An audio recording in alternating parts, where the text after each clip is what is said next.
No, mic check. 1, 2, mic check. Check testing.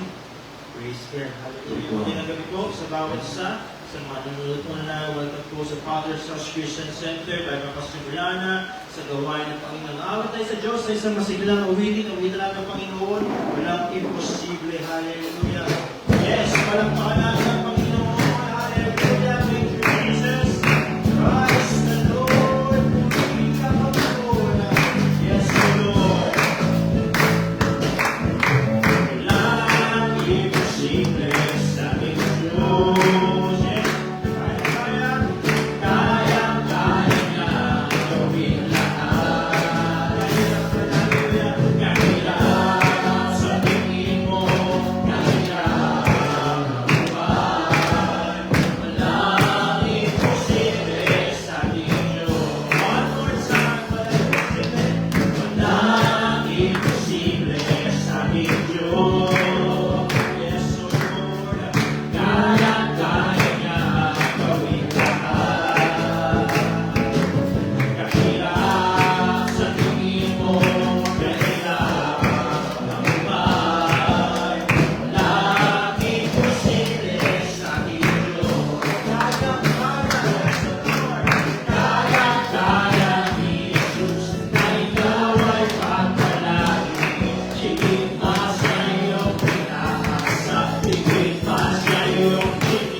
Shilong.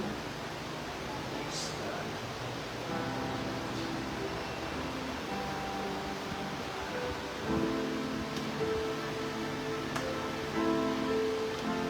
Hallelujah. Praise the Lord Jesus.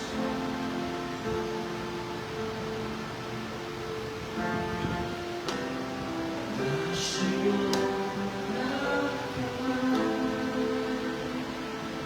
ang pag-ibig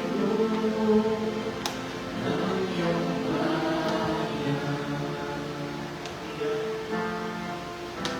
Pakinggan ang inaaral, ang handog ng puso nagsisisi.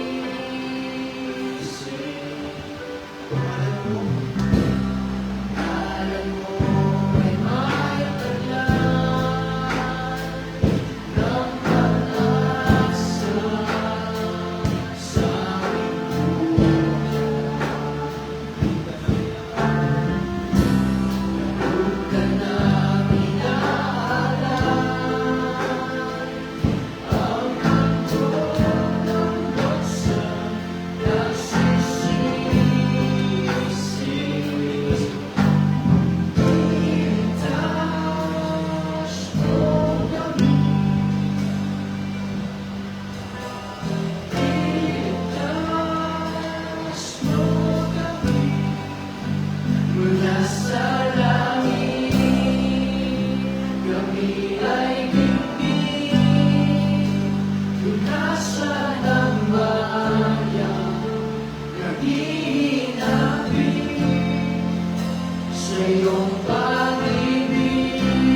Praise the Lord.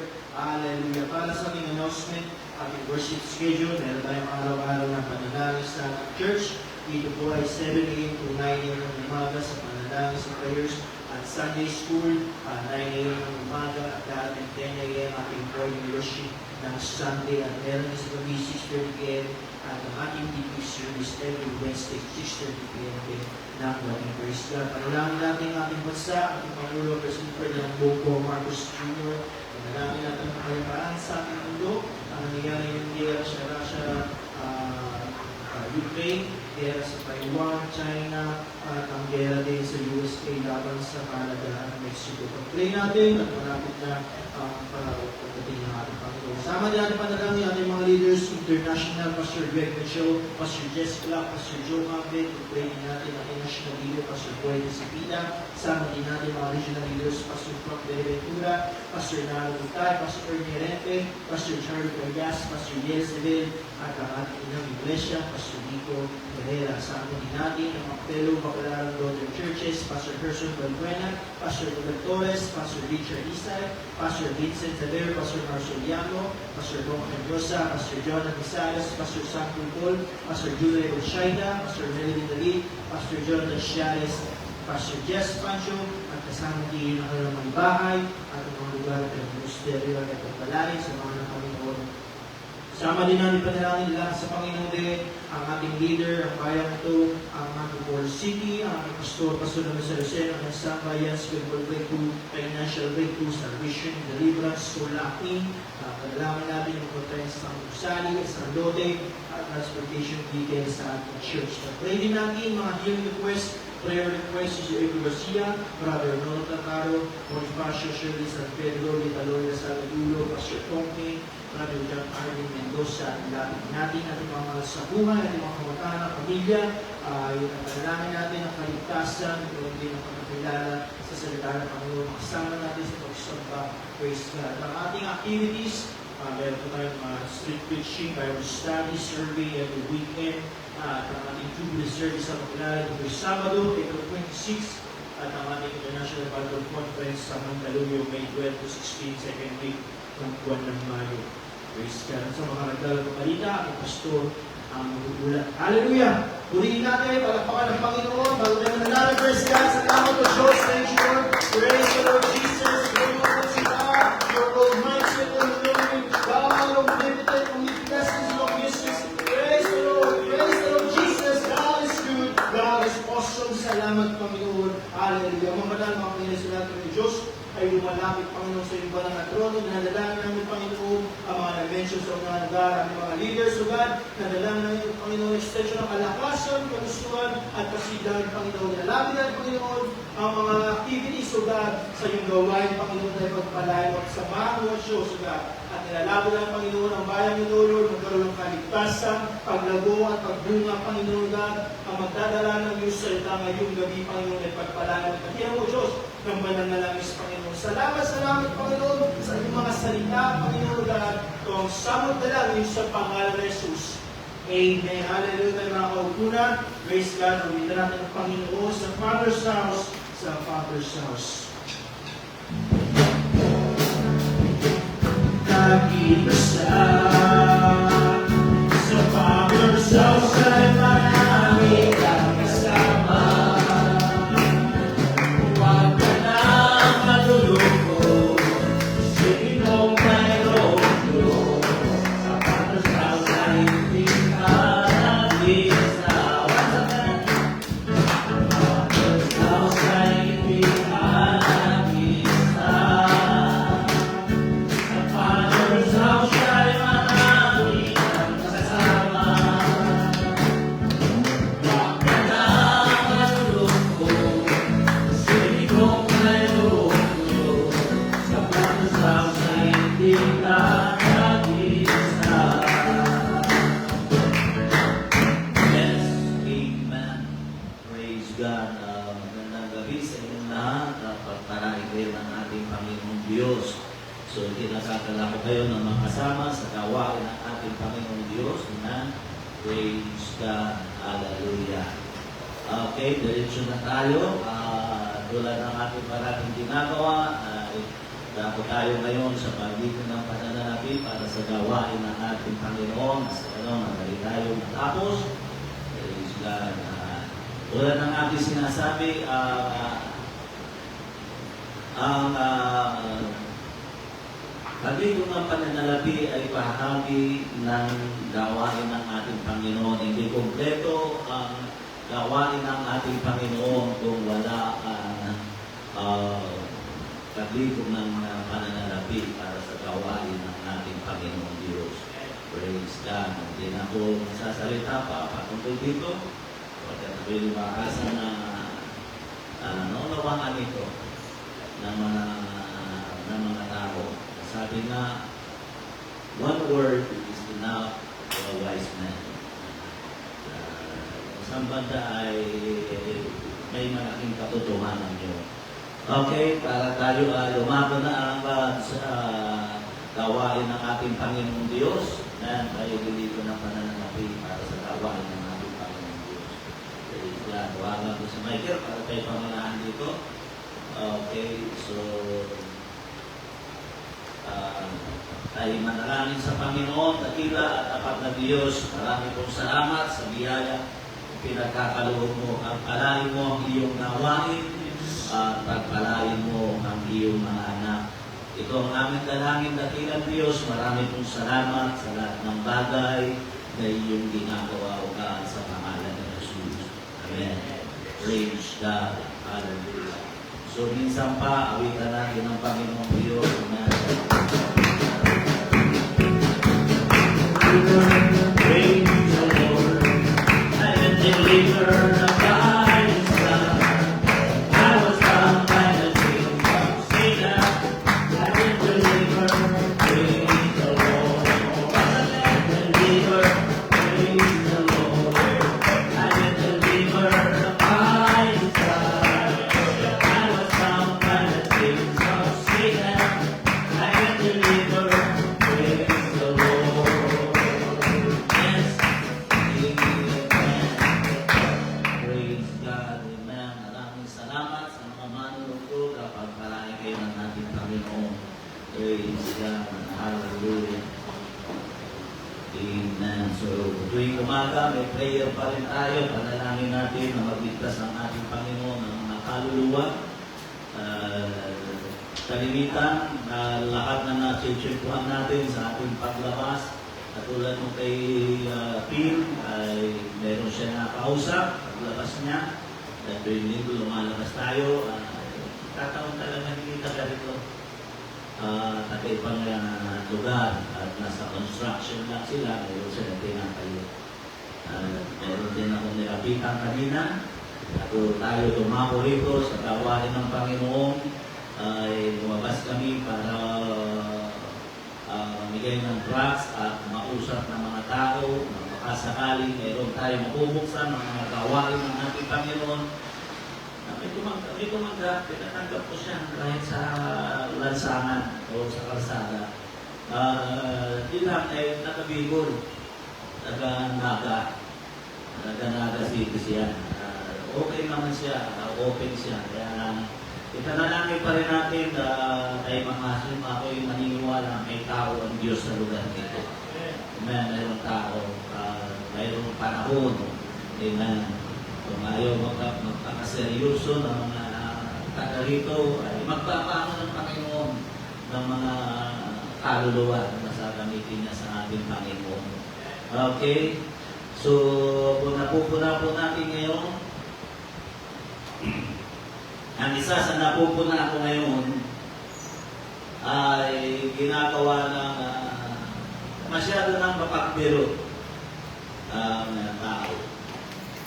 Dahil malimit ko na nakikita ki Pilipino, ki Amerikano, ki Inchik, ki Mangyan. Gumagawa sila ng TikTok, at TikTok sila, ang ginagawa nila yung mga biro. Ewan ko nakikita nyo rin sa Facebook. Ano nyo, minsan, ang gagawin ng isa, may talatala siya na Indian nyo nakita ko, tubig. Kasi laki ng yelo. Yung yelo na mga, mga ice tubig. nakatalikod yung lalaki, gagawin niya, ipapatuhin niya ng ano, pasagi dito, sasabog yan dito, tapos kunyari, medyo papasahin niya yung kanyang sarili. So sa ang pinaka, ano mo, yung pagiging pagbibiro sa madaling salita, yung kanyang pagbibiro. Kahit saan, ako ko napupunan mo, minsan meron man may daladalang kahon, naglalakad ng isang babae o lalaki, na malaking kahon, tapos gagawin niya, biglang sasakluban yung babae, diba? Tapos biglang na meron siyang pagiging camouflage na kasuotan na mukhang itsurang damo, tapos uupo na siya sa gabi, hindi na siya makakalata.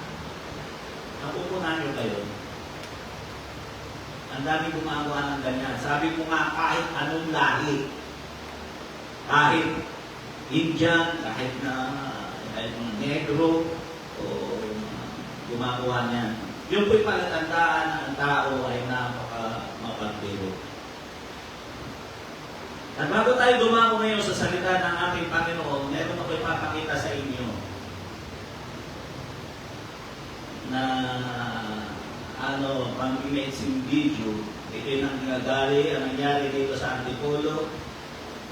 Natimanda, nainabla ang isang 4 na lalaki dahil pinagtripan ang isang lola. Ang masaklap dito, yung lola, ang nag-trip ay mga apo niya. Ito yung nangyari sa Dilabas. Inihapla siya ng kamag-anak din nila. Na nakita na ganun pala lagi ang ginagawa nila at pinagtatawanan nila yung matandang babae.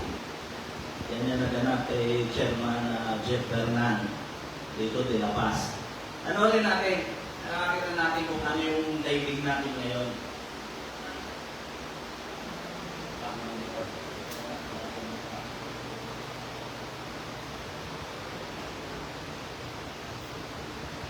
Nag-viral naman sa social media ang isang senior citizen na tila pinaglaruan at pinagtawanan pa ng 4 na lalaki sa Antipolo City.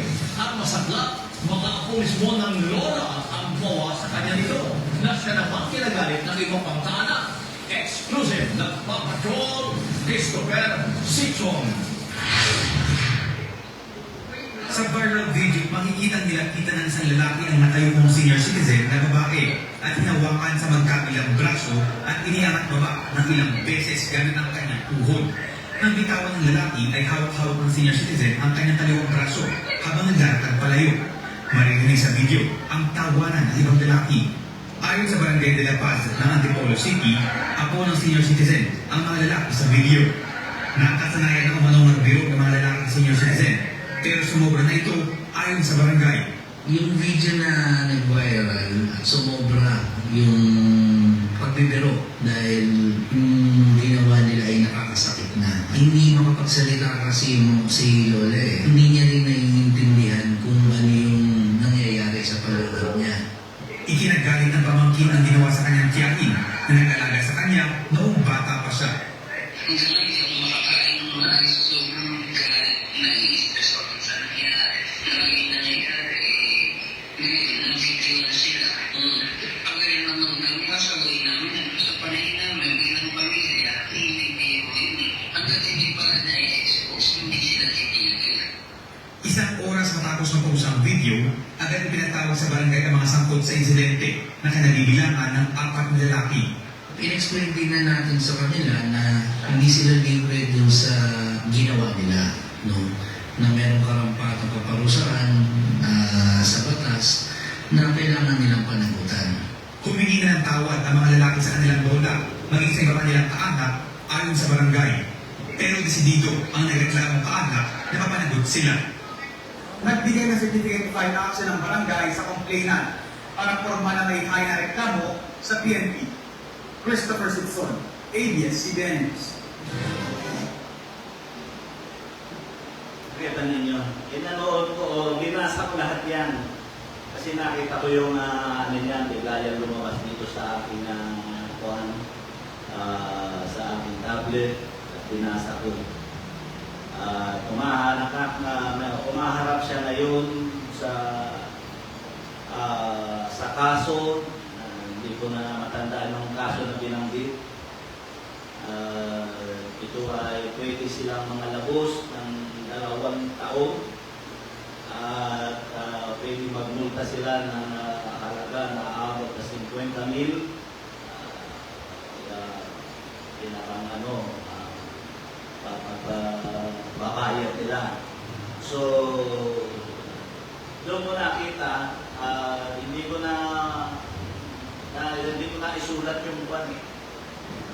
Meron palang batas.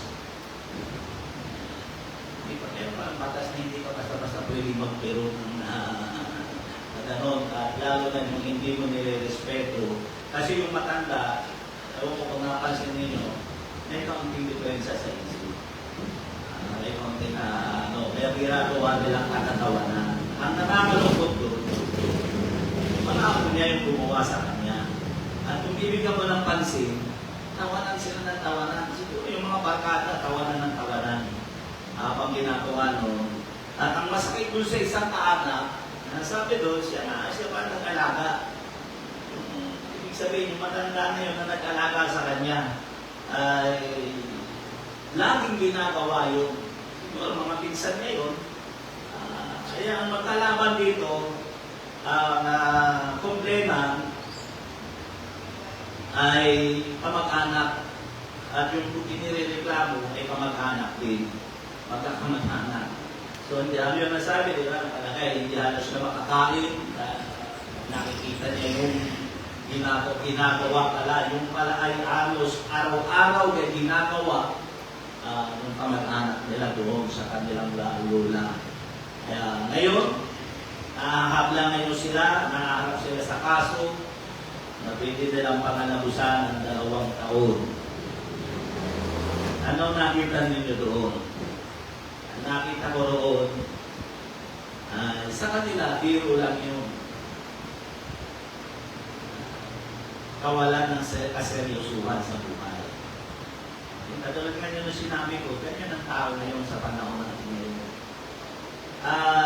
Bago tayo lumako doon sa pag-aaralan natin, tingnan muna natin yung ibig sabihin ng sincerity. Nakakuha mo ba? Hindi ba i-project mo dito? Yung ibig sabihin ng sincerity.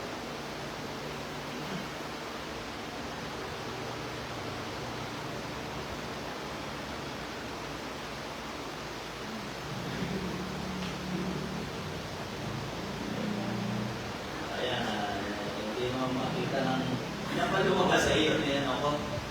Tingnan mo ako nakakaano na siya yun eh. Kaya hindi ata niya napansin.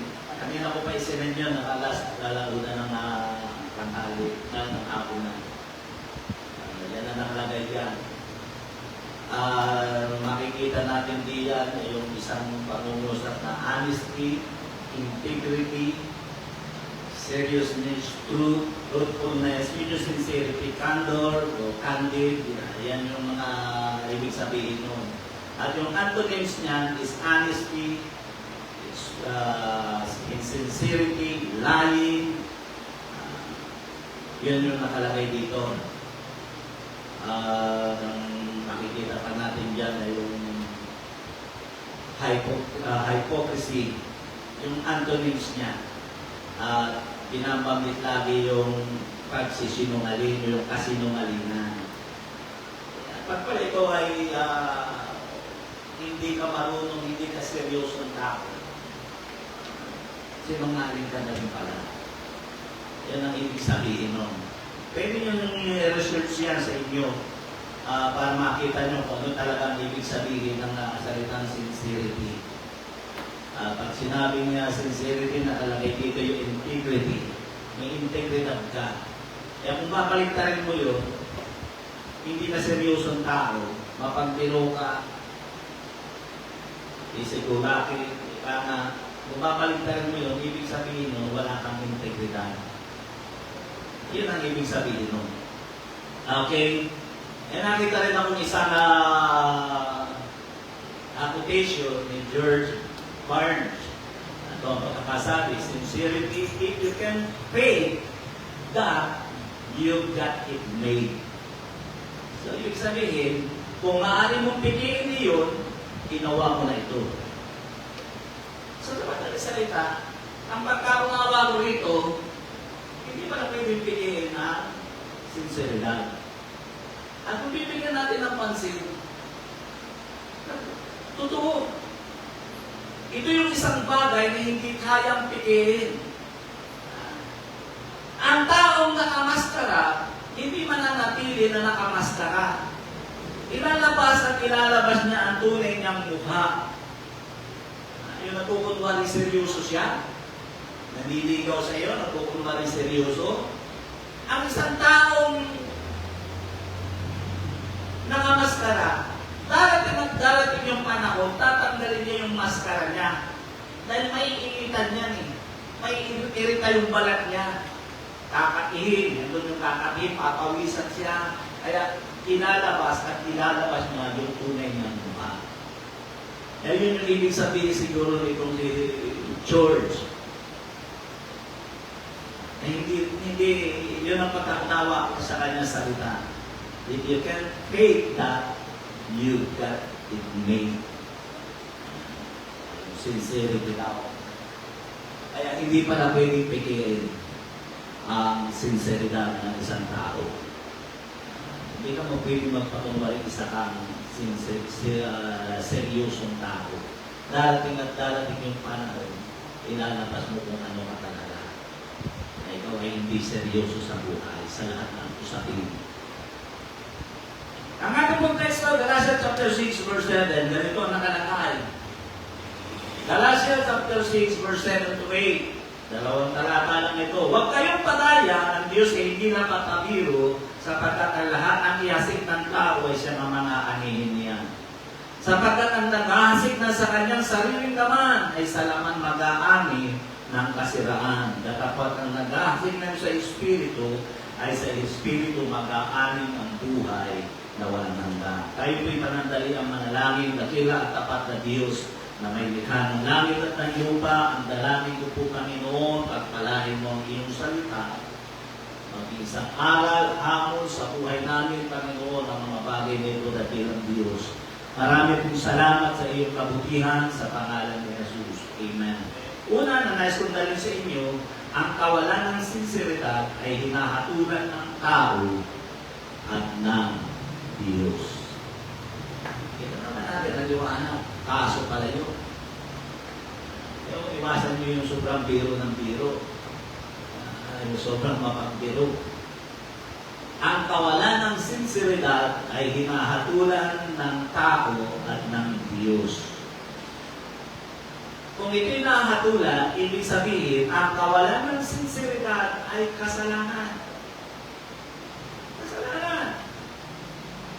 Acts chapter 4 o James chapter 4 verse 17, sa nakakaalam ng paggawa ng mabuti at hindi ginagawa, ito'y kasalanan.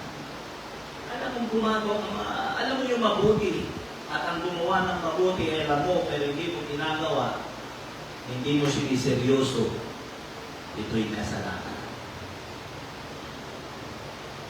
Kaya kasalanan po yan.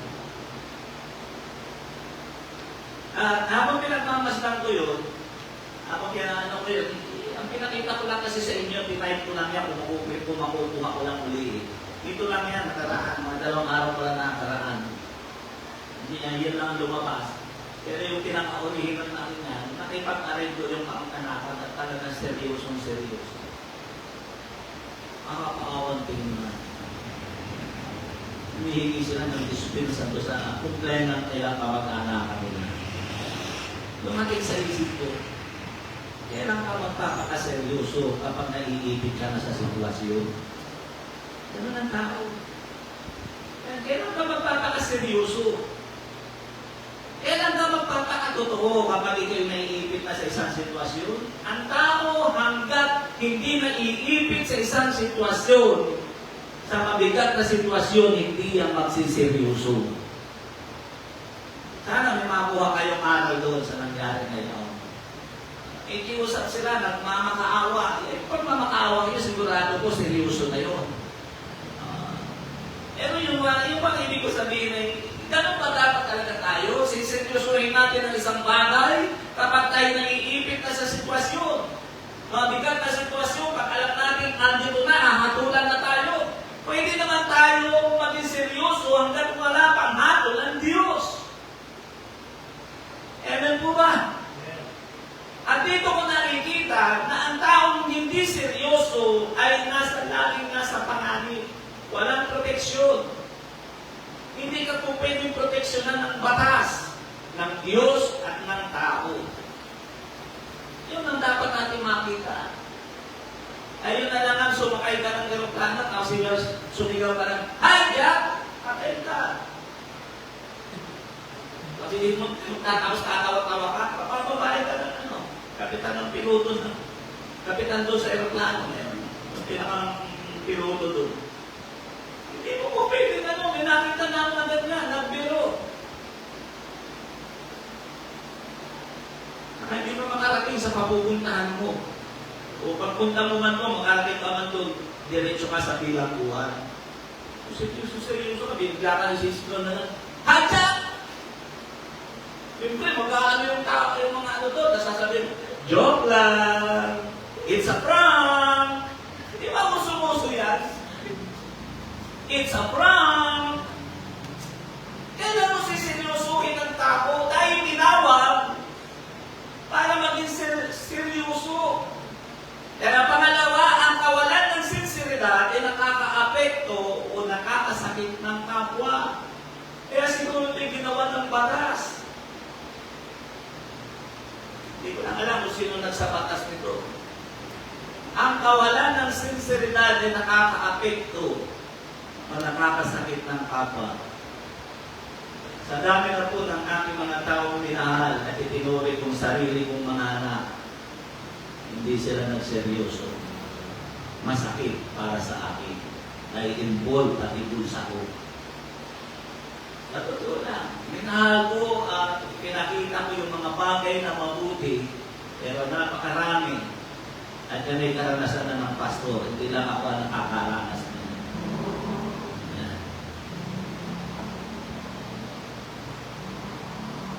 Isa pang bagay, ang kawalan ng sinseridad ay kawalan ng pagkilala o respeto. Sabihin mo yun, wala nila. Ginanong nila yun. Madugo mo.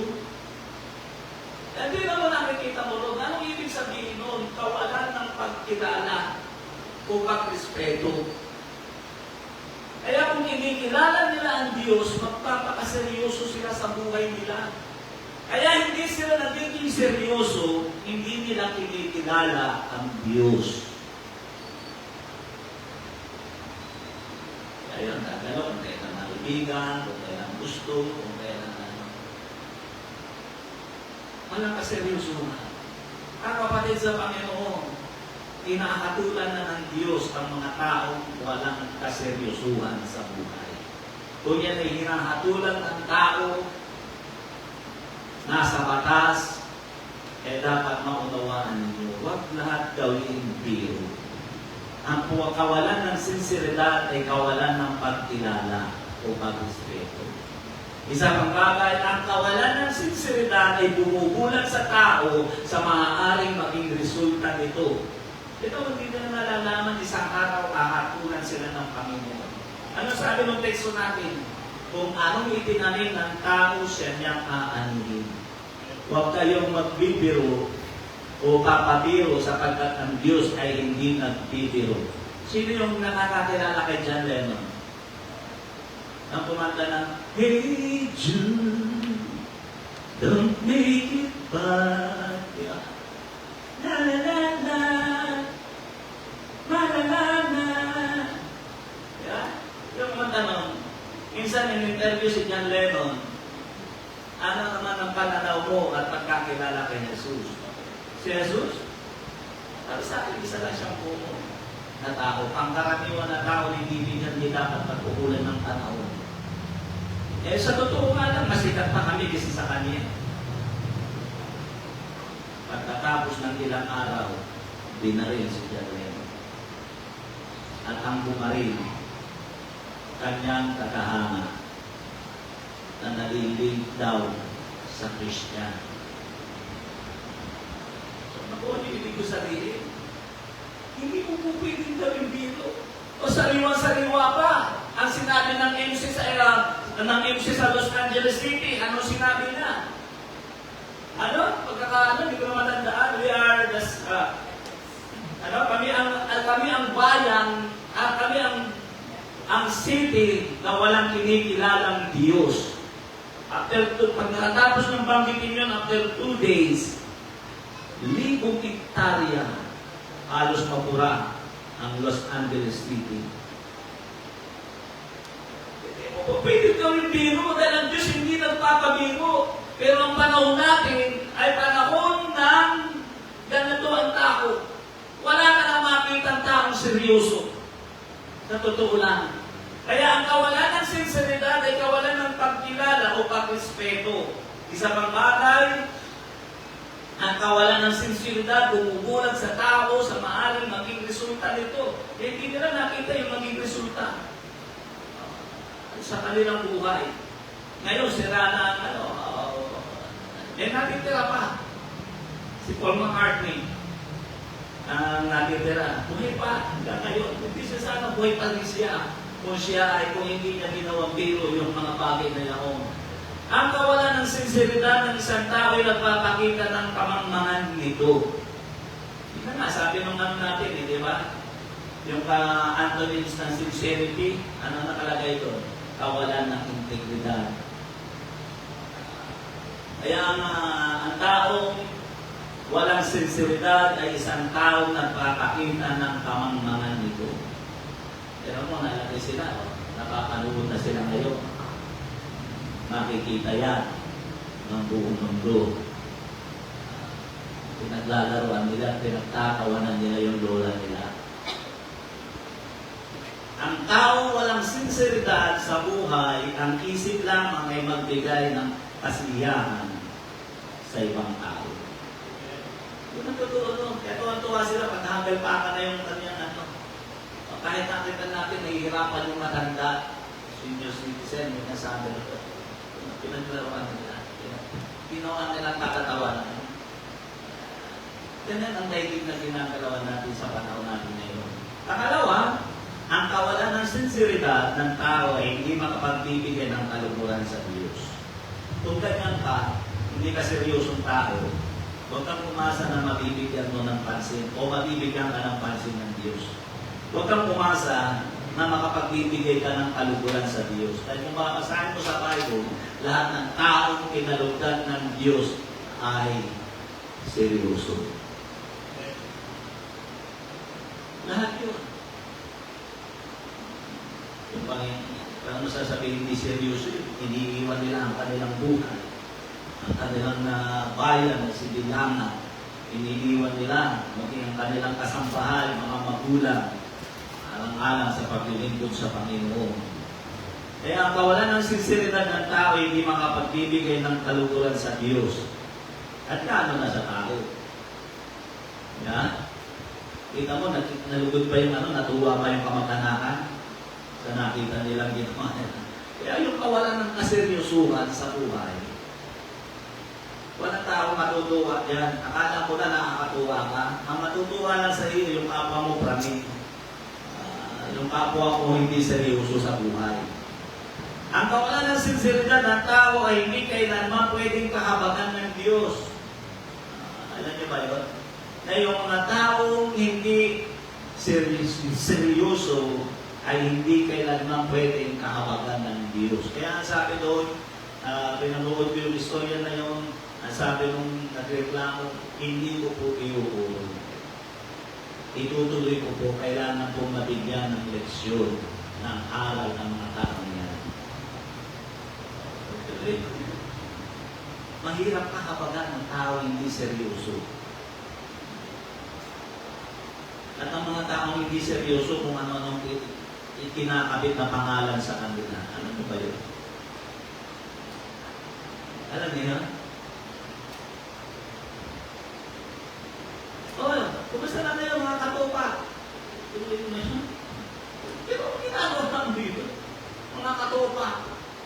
Yun yung sinasabi ko, hindi ka seryosong tao pag ganun ka. Ikaw, kung seryoso ka, gagawin mo yung gano'n? Gagawin mo yung gano'n? At nasabihin mo, mga katopa, kumusta na? Kumusta ang araw nyo, mga kabusero? Mga kapwa kabusero. Meron na nga tayong kapatiran doon. Medyo nakakatawa yung ano niya kasi nag-negosyo siya ng kitulog. Inano pa niya sa life saving sa ang unang bukana niya, hello mga kaitulog. Sabi ko, bakit mong tingnan? Hindi maganda tingnan na ngayon, hindi ko nawala na. Para kasi pangit tingnan eh. Di ba?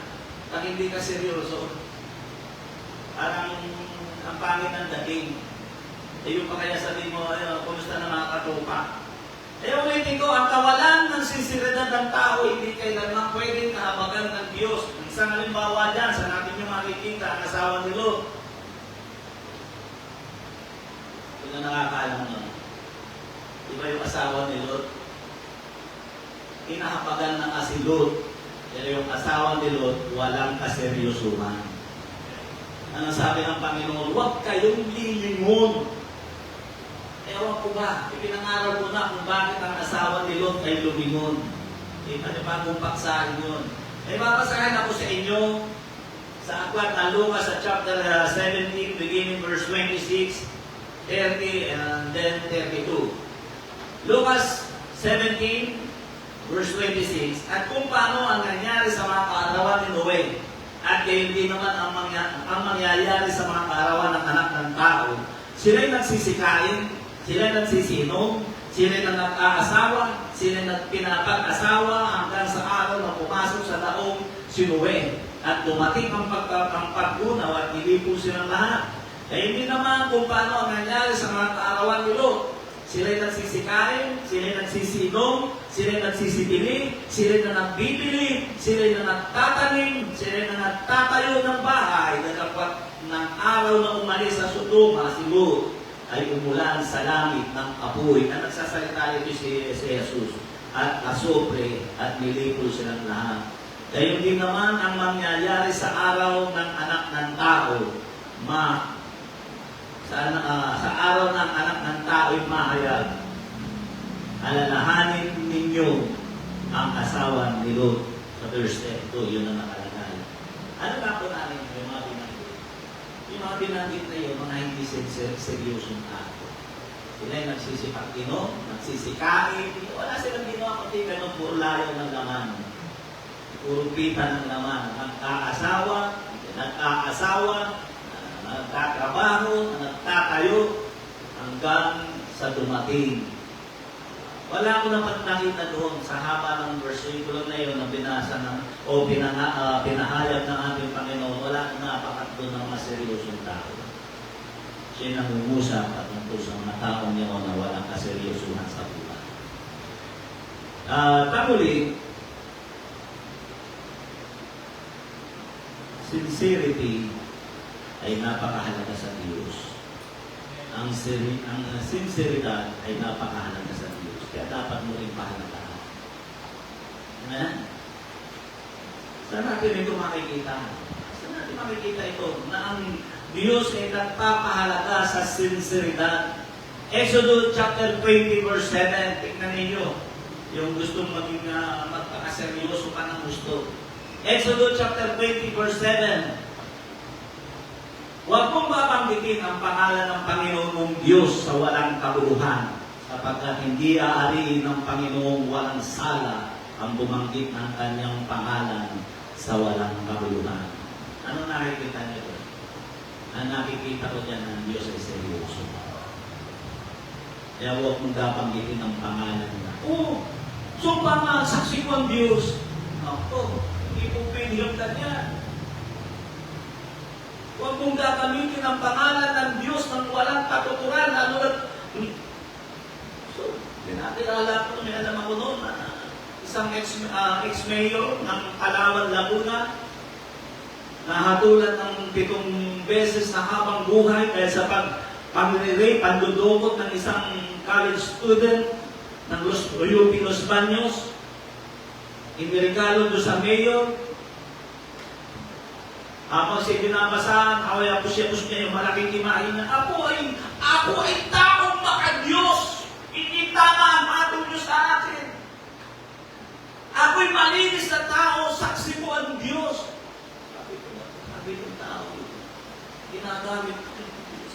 Ay, ang dami, bumaliktad na yung bodyguard niya. Talagang tinuro siya talaga. Ang humalay. Dahil meron kasama, nakasama pa yung boyfriend eh. Na pinatay yun. At yung boyfriend pinatay. Magkasintahan na yun. Tapos sasabihin manunumpa ka, sabihin mo, saksi ko ang Diyos.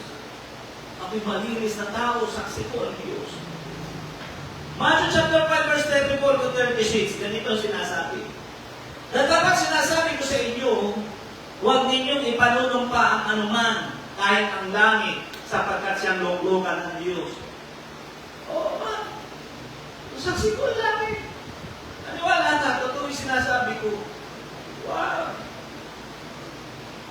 Gumagawa niyan, hindi mga seryosong tao. Ang sabi ba rito, kahit ang lupa, sapagkat siyang tuntungan ng kanyang mga paa. Kahit ang Jerusalem, sapagkat siyang bayan ng dakilang hari. Kahit man ang ulo mo, ay huwag mong ipanumpa, sapagkat hindi ka makagagawa ng isang buhok na maputi o maitim. Ay, hindi mo rin pwede, mamatay ba ako? Totoo man yun. O nakita mo, mamatay pa ako. Hindi dapat. Alam niyo ang kasunod niyan? Na sinabi niya ng Panginoon, ang maging oo niyo ay oo at hindi ang hindi. Ang humigit pa roon ay buhat na sama-sama. Kaya ang seryosong tao pala, dadalawa lang na sinasabi, oo. Dadalawa, oo. Hindi. Hindi yung titignan ko. Ang tao seryoso, dadalawa na. Ang binabanggit, oo o hindi. Sabi ng Panginoon huwag mo nang paliwa, huwag ka na magpaligoy dito. Kaya sa pagkatapos ko, mga kapatid sa Panginoon, ang sinseridad ay napakahalaga sa Diyos. Tandaan mo. Dahil hindi ka magiging ganap o banal kung wala kang sinseridad. Ano nga sa tingin mo, pwede nangyari? Hindi ka maging banal o maging perfecto o ganap nang wala kang kaseryosohan.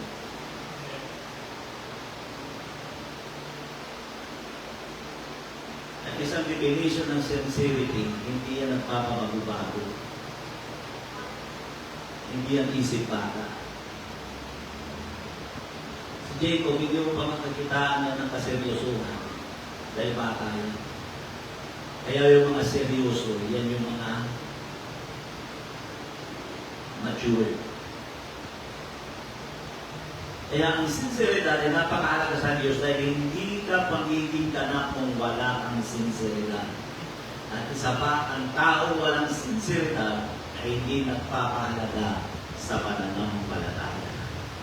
Dahil po ang pananampalataya ay usaping seryoso. Kaya hindi ka po pwede.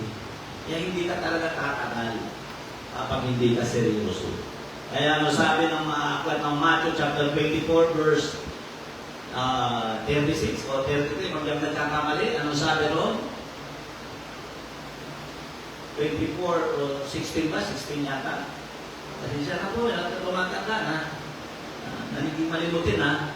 Ano sabi ron? Ang magtiis hanggang sa wakas, siya lang ang maliligtas. Sino mang kakagawa nun sa tingin mo? Mga taong seryoso. Mga taong may integrity. May delikatesa o may integridad sa buhay nila. Kaya ito lang mga kapatid, hindi ko na malimutan yung paksa ko, binabig pa ang paksa. Wala na. Bakit ang sincerity ay napakahalaga. Dahil pinanggit na natin lahat. Una, Ang kawalan ng sinseridad ay hinahatulan ng tao at ng Diyos. Pangalawa, ang kawalan ng sinseridad ng tao ay hindi makapagbibigay ng kaluguran sa Diyos kung mananatili ka sa Kanya. Hindi kailangan niyang kinakahapagan ng Diyos yung mga taong walang sinseridad sa buhay. Pangatlo, ang sincerity ay napakahalaga sa Diyos. Amen. Kaya nagpili siya, huwag niyong gagawin biro, ibabanggitin ang pangalan ng Diyos ng walang kabuluhan. Amen. At tawagan po mga manunugtog, pakita natin ang ating Panginoon, binigyan ko ng pansin ang mga bagay nito, ay nag-isip ako ano pa ang mga bagay na hindi ko nasasabi, na hindi ko na ituturo. At nakita ko nga, social media, nakikita ko ginagawa lang nilang biro. Sa totoo lang, ang dami nakakainis yung bigla kong papasahin ng tao. Lalakad ka, bigla kong papasahin. Tapos ikaw magpapapasa ka na rin. Tapos titingin-tingin sa taas, makukunwari ka na meron nagagis sa inyo ng tubig, pero ang totoo nun, ikaw ang nagagis. O ikaw ang basa. Ganyan, makikita mo sa Facebook, nagtawang-tawa ang mga tao. Natutuwa sila ng gano'n ang kanilang kalagayan. Sa totoo lang, kung ako yung binasa niya ng gano'n, nakakainis yun. Kung may pupuntahan ka, binakad ka. Pero yun na nga sabi ko, nakakasakit minsan ang mga taong hindi seryoso. Pero hindi nila na po nakikita kung ano yung resulta. Kaya yung 4 na lalaki, nakadimanda sila, sising-alipin sila, pero hindi sila pinagbigyan ng kamag-anak nila. Tumatakbo, bumugulo ang kaso. Praise God. Hallelujah. Maging aral ito sa atin, maging babala. Kailan tayo magpapakaseryoso kapag naiipit ka na sa mga sitwasyon? Kailan ka magpapakaseryoso? Kapag nagbibigay sulit ka na, hinahanapan ka na ng pagsusulit, kapag humarap ka na sa hari ng mga hari at Panginoon ng Panginoon, ito yung dapat natin maunawaan. Praise the name of Jesus. Amen. Awin na natin ang ating Panginoon, tayo na kami tumayo.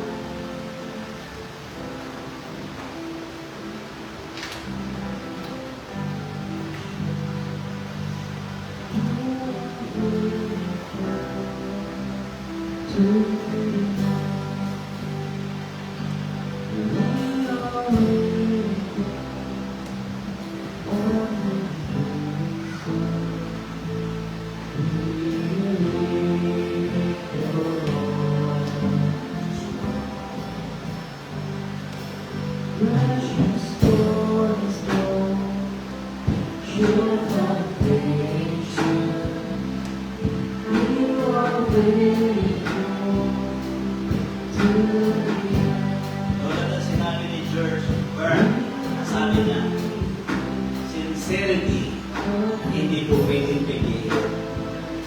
Kung magagawa mo ng pigilin yan, ginawa mo na. Walang makapagpipigil ng sinceridad. At katulad nga yan, ang tao nakapasara, hindi naman ang natili natin nakapasara. Nalabas niya ang kanyang sarili na tao na. Kaya sa oras na ito,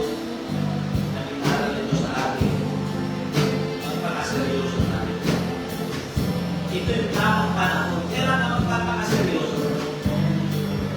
Sa kabilang buhay, doon ka na magpapakaseryoso, kakalimutan mo na yung lahat ng lari natin dinakaway sa ram. Evil food. Diba? Kaya siguro yung naisipan ko yung pagharap na yun.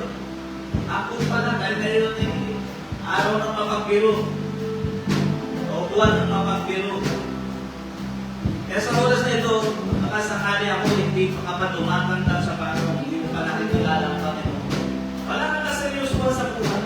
Lahat ng bagay na dapat ay ginagawa mong biro, na dapat ay seryosuhin mo, ginagawa mong biro. Ayaw na ayaw mo gumawa ng kaseryosuhan sa buhay mo. Para mga baduy na baduy, kapag ang pinag-uusapan ay kaseryosuhan. Minsan-minsan, tingnan mo rin ang kaulugan ng sincere.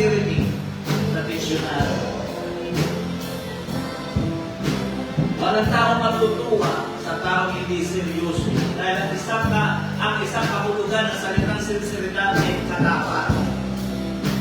Pagiging tapat. Integrity. Ay ito yung dapat natin maunawaan. Kaya ngayon, kung kinatiusap ka ng Panginoon, ayaw mo pag-usapan ang mga seryosong bagay.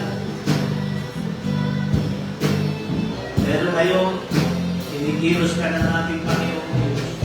Magpapakasakali ako, mananalangin ako para sa iyo. Nagabayan kita ng isang panalangin ng pagtanggap sa ating Panginoon. Kaya kung ikaw yan, hindi mo makatagal ito. Dakilang Diyos, inaamin mo po na ako'y nagkasala.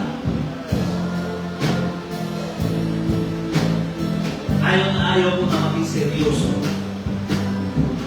Lahat ng bagay ay ginagawa kong biro.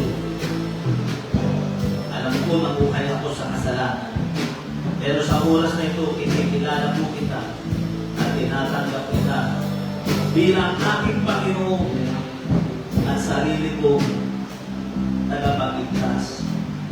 Kaya sa oras na ito, binubuksan ko ang aking puso, inaanyayahan kitang pumasok at akali sa aking buhay.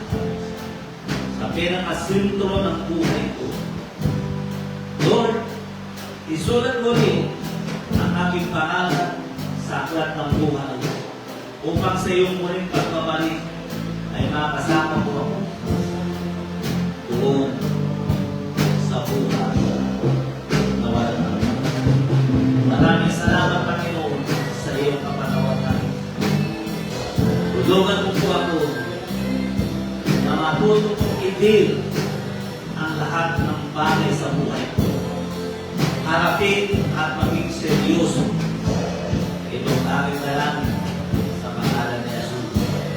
Napamuhin ko ang panawagang pasakal ka. Dapat natin maunawaan at matutunan ang kailangan ng Diyos ay mga taong seryoso. Ang panahon natin ngayon hindi panahon ng pagbibiro. Ang dahil na nangyayari. Halos mawasak ang Myanmar at Thailand sa lindol. Matatapos lamang yung naganap na nasunog sa Los Angeles, California. Sunod-sunod na. COVID-19. Ito ba'y panahon para magbiro? Alam niyo ba kung bakit maraming tao nagkakasakit dahil hindi sila seryoso? Yun ang nasabi ko. Ang pagiging seryoso ay ang kawalan ng kaseryosohan ay bumubulan sa pagkatao. Hindi nito nakikita kung ano magiging resulta. Bakit may mga taong nagsasakit sa karamdaman ng pagkasulog ng baga? Bunga ng bisyo, sigarilyo, pagkasira ng puso, iba bunga ng kawalan ng kaseryosuhan, kawalan ng pagpipigay ng taon ng seryosong kakaanan ng kalusugan nila.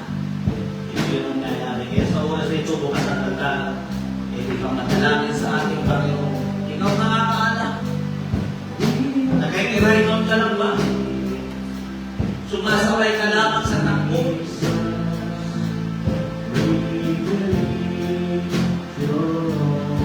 Ang taong walang kaseryosuhan, hinihipan ang hangin kahit saan. Mapapawin. Tulad ng kawayan ko sa lipat ng hangin, ay uyo-uyo ko. Yan ang larawan ng taong walang kaseryosuhan sa buhay. Praise the name of Jesus. Lord, ang mga bagay hindi mo kayang gawin mo ang gumawa sa iyo. Lord, mapusap na sa kanilang buhay na kailangan ng pag-ibig. Maraming salamat sa iyo, kapatid. Maraming salamat sa iyo. Yan ang mga bagay hindi mo kayang pag-inawin. Ikaw ang gumawa sa iyo, mga anak. Bless mo po pag-inawin ng mga bagay. Lord, ang pito, mag-inawin nasa online sa Pilipinas.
Panginoon, sa iyong biyaya.